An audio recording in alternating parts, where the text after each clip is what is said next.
warm welcome to a new episode of our program, The Daily Debates, Thursday evening. I'm Yasmin Bakir, and tonight we're going to be discussing more of the different missions, the comprehensive ones that have helped in reshaping the country under the leadership of President Abdel Fattah al-Sisi, reflecting back 7 years since he first took office, where a number of files have been of challenge here in Egypt. One of them is one of the cornerstones, if I may say, and that will be the educational file. So that's what we're going to be talking about tonight, the leadership who has worked on restructuring the educational process in 7 years, the efforts that have been exerted in order to intertwine the process with world changes, the requirements that the state has been going through in terms of sustainable development agenda of 2030. There's been a lot of reforms taking place in the educational file, all the way from the kindergarten, primary level, elementary, high school, and even in higher education systems. We're seeing new universities being built, we're seeing integration, renovations to curriculums, and it has all poured into the benefits, especially with the challenge of COVID-19 during the past over a year and a half. Egypt has proven a successful reformed educational system. Shifting to the digital format and platform is also something we're going to be focusing on today, not just because of COVID-19, but also because it seems to be that the digital transformation is the future of education. I'm very much delighted to have joining me here in the studio this evening to discuss on that our guest, Professor Dr. Negm. He's the president of Helwan University. Thank you for joining us. Welcome. We have a lot to talk about today, yes, Professor, but if you'd allow us to go out to this report at the beginning, and President al-Sisi's urging focusing academic studies in the new Egyptian universities on modern sciences, and we'll be right back.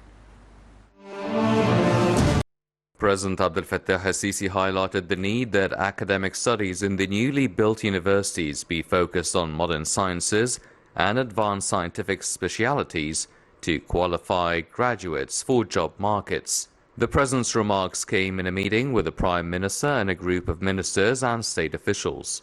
Presidential spokesman Ambassador Bassem Rodi said that President al-Sisi urged taking into consideration the emerging workforce requirement due to current and future developmental projects in the country. The President also ordered providing outstanding students with scholarship programs so they can join the colleges of these new universities. Rodi added that the meeting reviewed the Ministry of Higher Education's national projects nationwide, especially that related to establishing the government, private and technological universities, centers and research institutes. Attending the meeting, Minister of Higher Education Khaled Abdel Ghaffar presented the latest updates on the building and construction works for university projects nationwide. The Minister of Higher Education clearly demonstrated the geographic scope, methodology, and the to-be-given curricular programs planned through those universities and their connection to the local, regional, and international labor market needs. The head of state has given his directives to expedite the implementation of a comprehensive modernization of the educational system. President al-Sisi announced that Egypt currently plans to have a total of 125 universities in 2032, bridging the current gap between the population and the universities at the rate of 1 university per 1 million people. Al-Sisi stressed that government aims to build universities with international specifications and standards to provide education at the highest level and link it to the labor market so that a university graduate be ensured of job opportunities. Welcome back again. You're still watching us here on The Daily Debate. I would like to welcome once again my guest, Professor Dr. Negm, President of Helwan University. Thank you once again, Doctor. 7 years into office, lots of hard work's been done on all levels. But today we're going to be focusing on the educational file. And since President al-Sisi assumed office, we have seen a clear agenda put for starting a real revolutionary plan for sustainable development in the field of education. So how do you read that? Let me first say that we are fortunate enough to have our President Fattah al-Sisi as our president. And we are really celebrating now the 7th anniversary since he took over as the President of the Republic.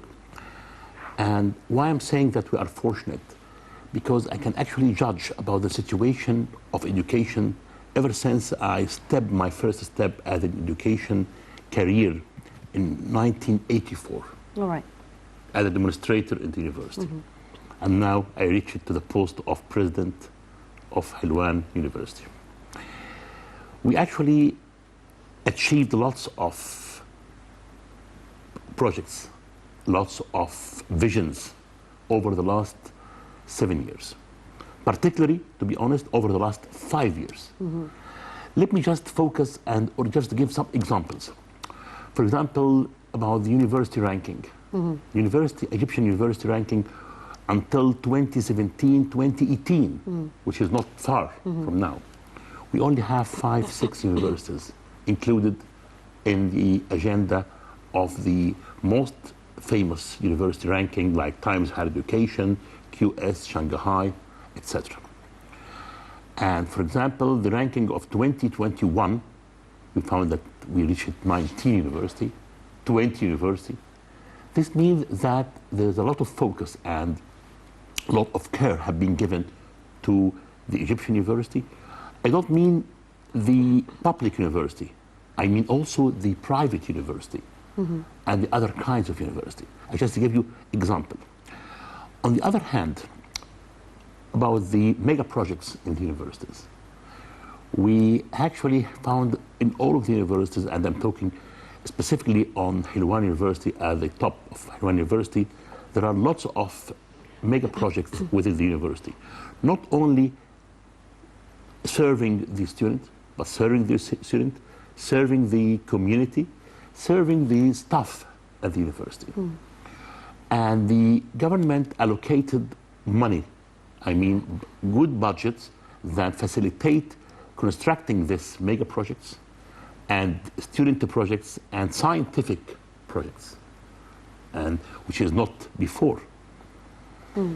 This enabled us over the last 4 or 5 years in particular to complete some project which is completely stopped because there is no fund whatsoever to complete these projects. This is number one. Number two, scientific research, since I talked about the university ranking, is actually represented a major pillar while ranking the university. We are now, the government allocated money for the scientific projects, which is important for us.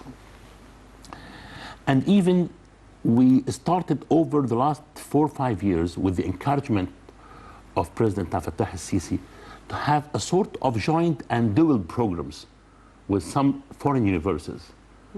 We actually, it's new for Egypt to have, this is a sort of dual degree or joint degree between Helwan University or Cairo University or whatever, with some of the German university, French You're university. talking about the public ones, because the private sector have started. Mainly I'm talking about the public one. Mainly I'm talking about the public one, specifically on Helwan University, because my colleagues can, any one of them can talk about his own university. Yes, of course. But I'm talking generally as an expert in the education, and specifically as University Helwan president. As for instance, we have over the last 4 or 5 years, in particular, of course, we have now a duration of 7 years.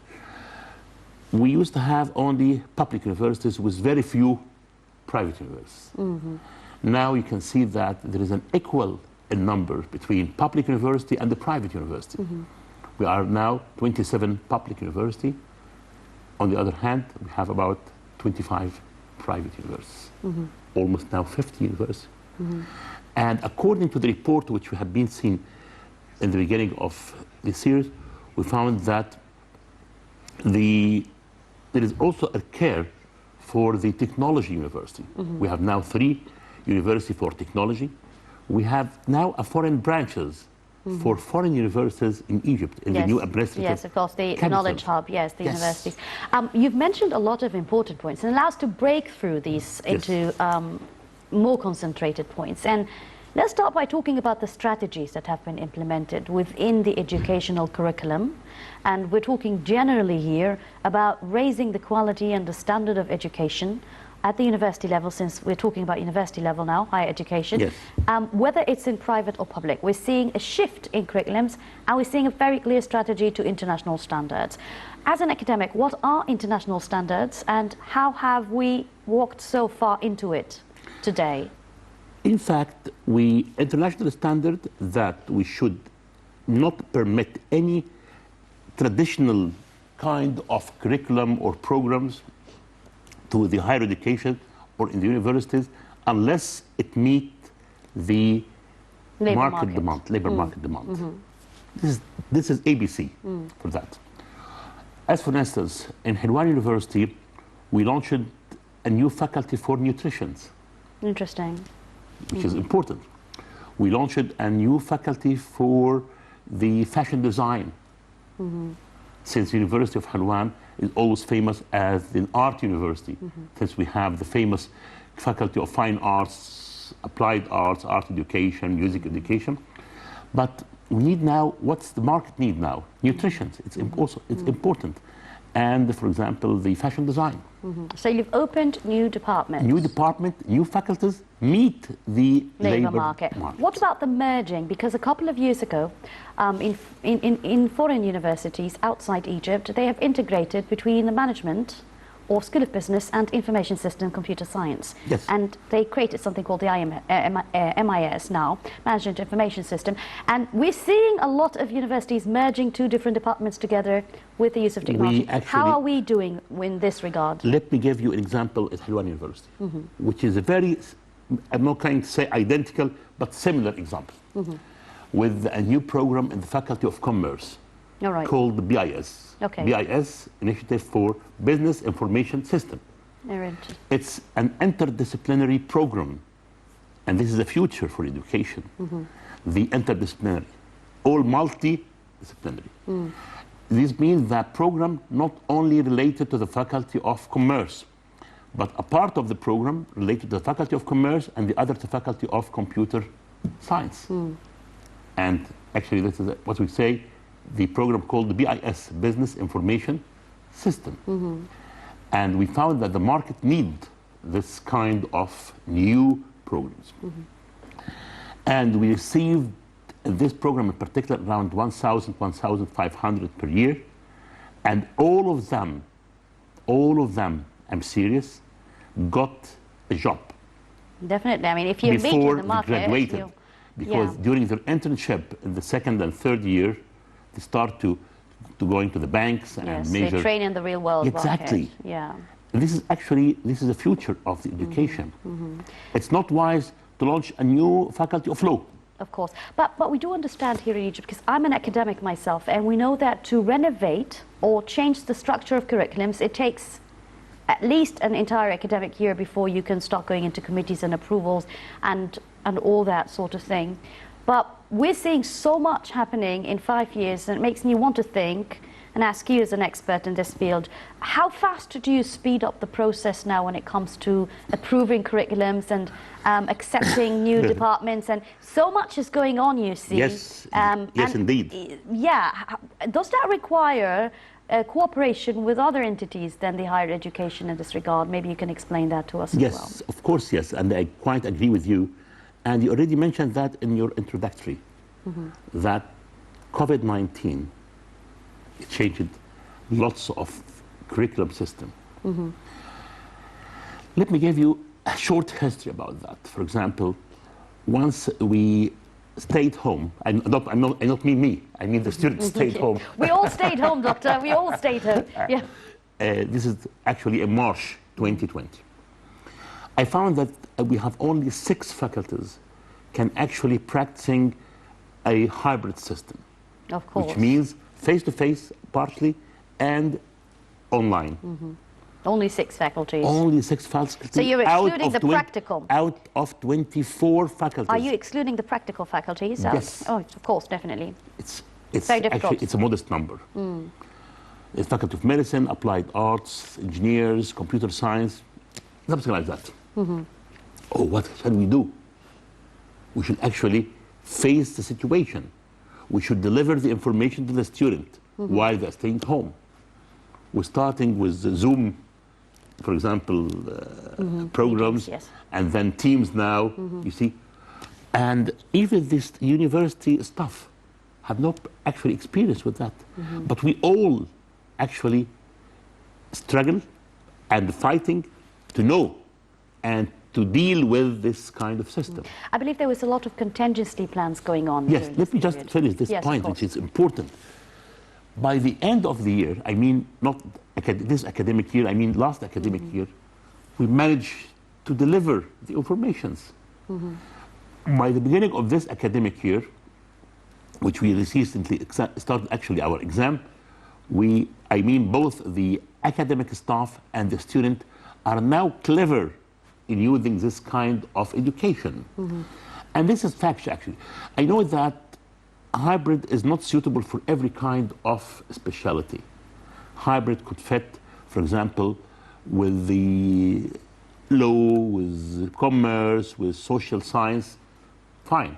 But for example, in engineer, in medicine, basic science, computer science, it needs labs sometimes. You need to be practice your project in the lab or in a workshop. For this reason, we have a kind of hybrid, like something like 70% face-to-face or 60%, sometimes go to 50-50 in the social science, 50% face-to-face, while the other 50% is online. And this is actually not new worldwide. We have now some degrees and some certificates have been obtained through online. But we just need to focus and to be sure that this will provide a sort of high secured certificate. We have thousands of graduates every year, but the main challenge and struggle was the fact that the public universities were outnumbered. As we've seen in the report, there's an intention of building already 25 universities, and we're seeing them spread out in different governorates and new cities as well, and are ready to accommodate 1 million people per university. One university for a citizen of 1 million. Yes, exactly. Which means that now you're giving more chance for the campuses to breathe, because there's been a lot of challenges in high school, and the high school grades that you receive that would determine which department or which school you'll be studying in. We're seeing that change because also the reform equally took place in the kindergarten and primary stages, and elementary and high school, of course. So with the increase in number of universities, how has that helped you as leaders or presidents of universities, other universities, to cope with the outnumbered students and to accommodate professors and tutors or lecturers that meet these demands? This is a good question, to be honest with you.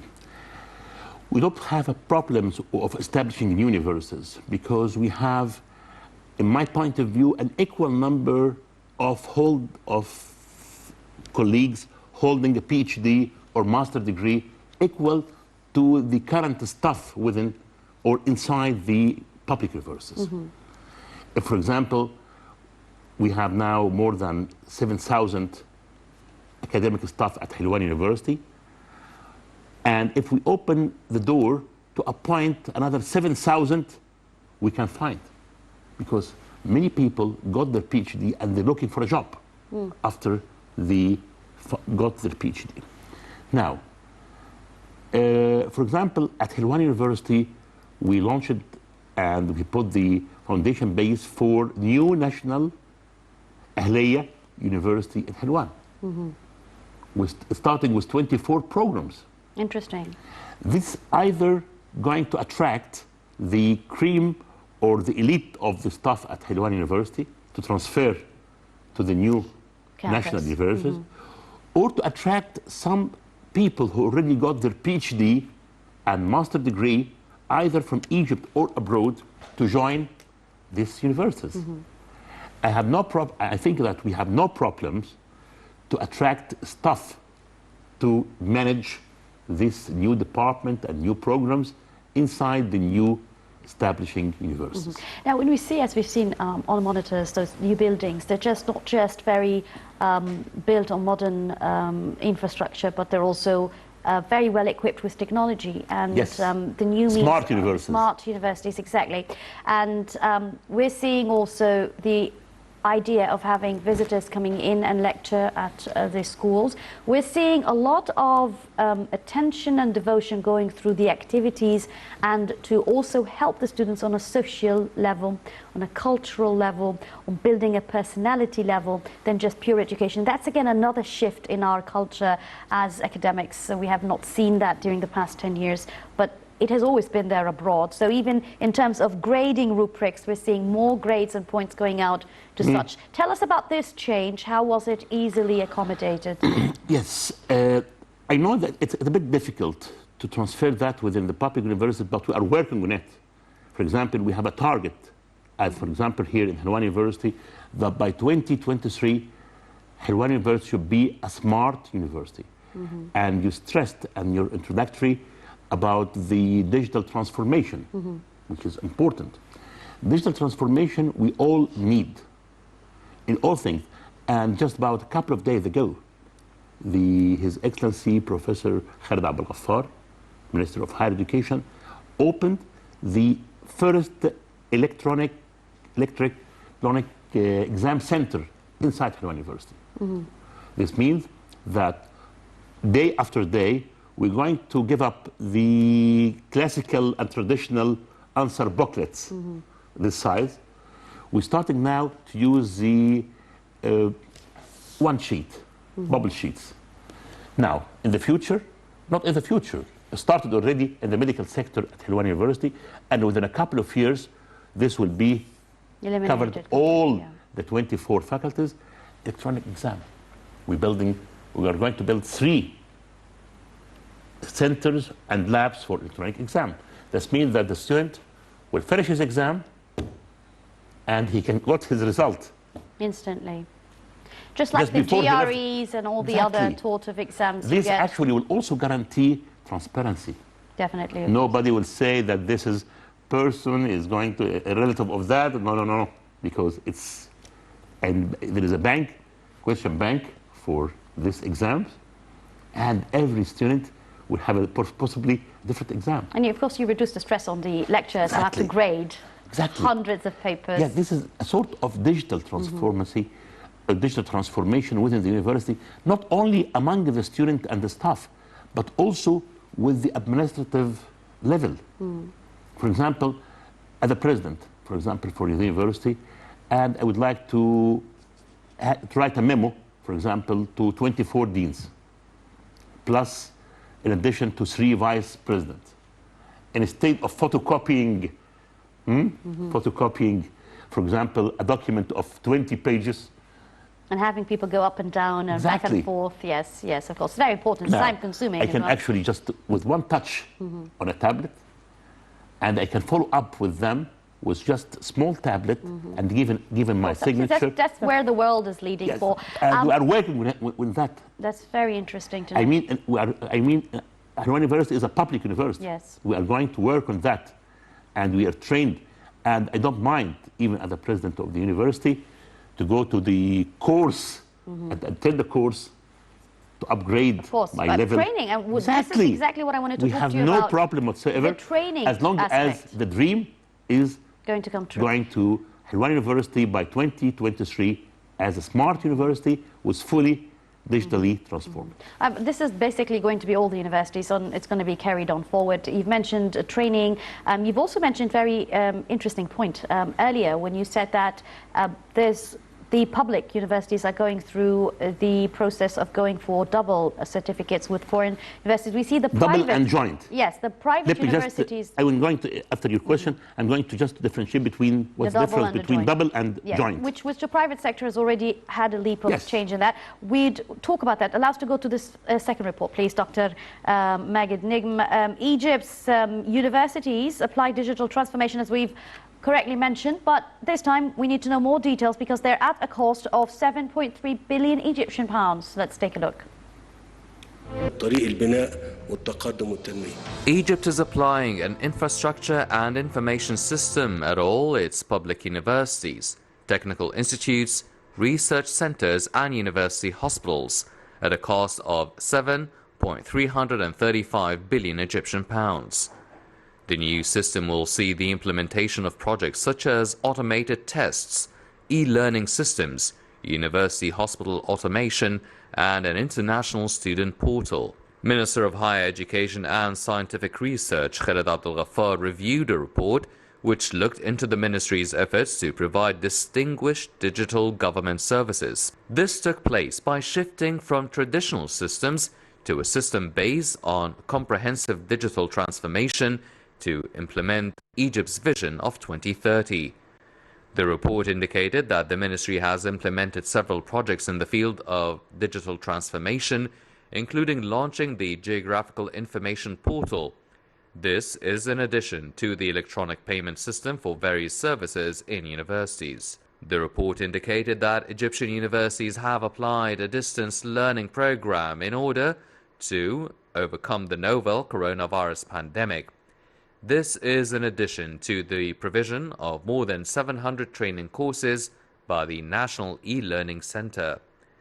The report indicated that a number of Egyptian universities signed a cooperation protocol with the Egyptian Information Technology Institute in order to establish the Digital Egypt Creativity Center to develop the skills of young students and graduates of Egyptian universities and qualify them for the requirements of the local and global labor market in information technology and entrepreneurship.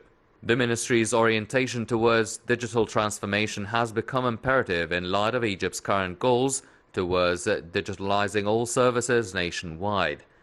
The Ministry of Higher Education and Scientific Research also aims to raise the efficiency of the information structure available at universities so that they can shift towards smart campus.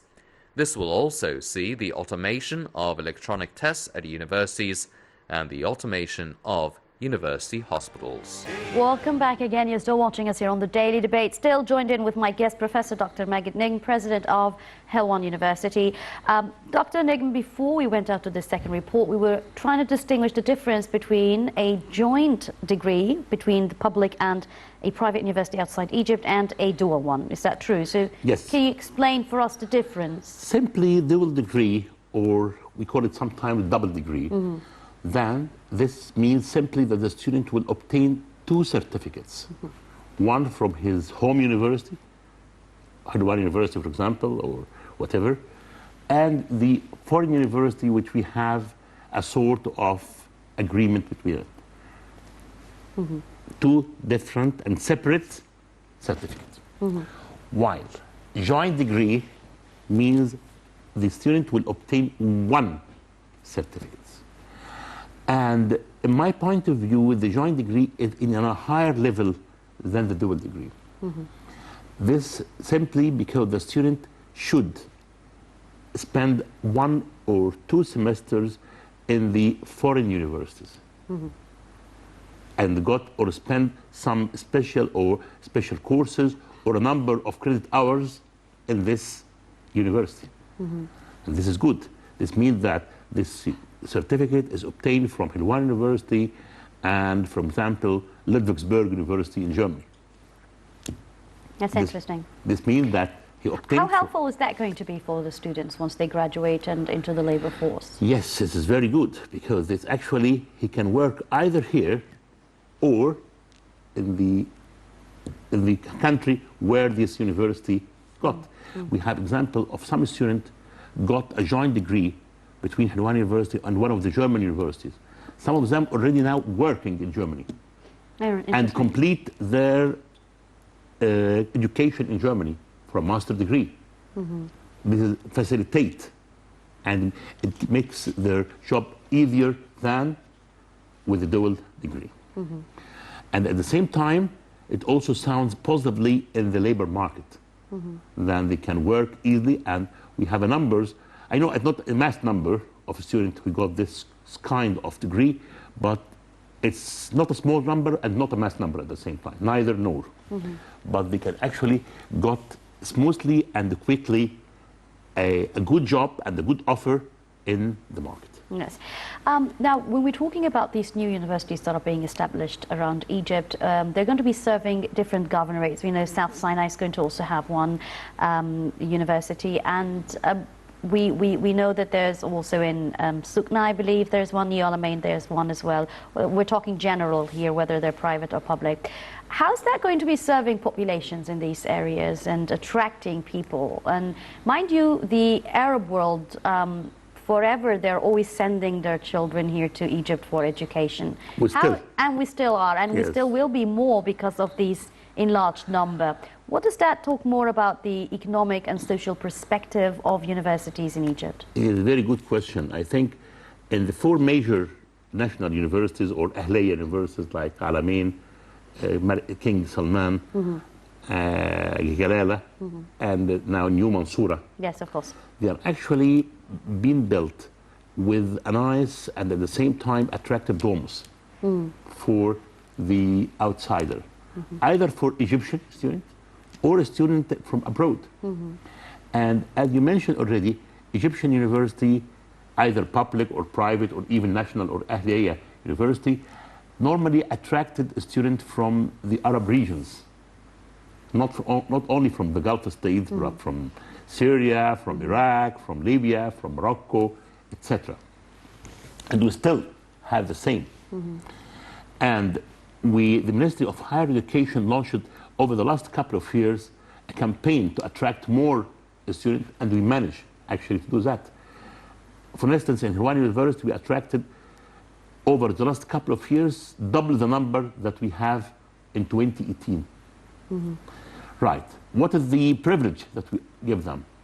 Number one, is the privilege of nice and well accommodated homes for them. This is important. And at the same time, arranging a sort of tourism programs for them.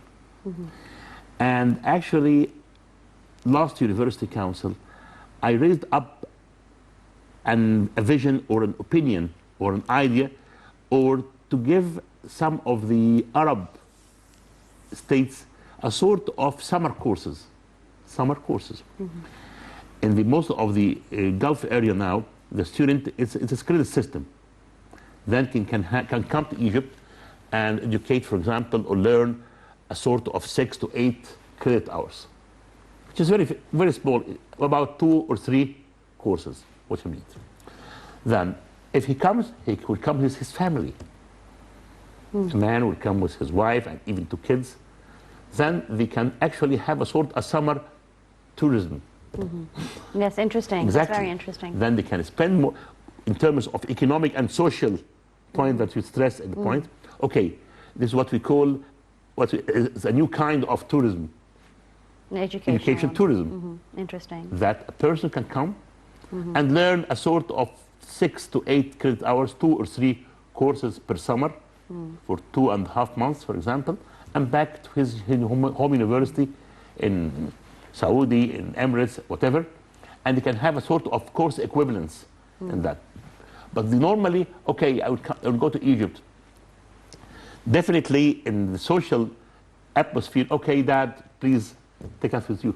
Yes, definitely. Okay, they would come a family or 4 or 5 person. He can go into the university for 2 or 3 days per week, and then can have a time to learn. Interesting. And got his exam, but also he has a time to take his family to the cinema, to the theaters, yes, there's so much to do in Egypt. Lots yes. to do. Dr. Negm, you mentioned... I'm actually talking this from a tourism background. Of course.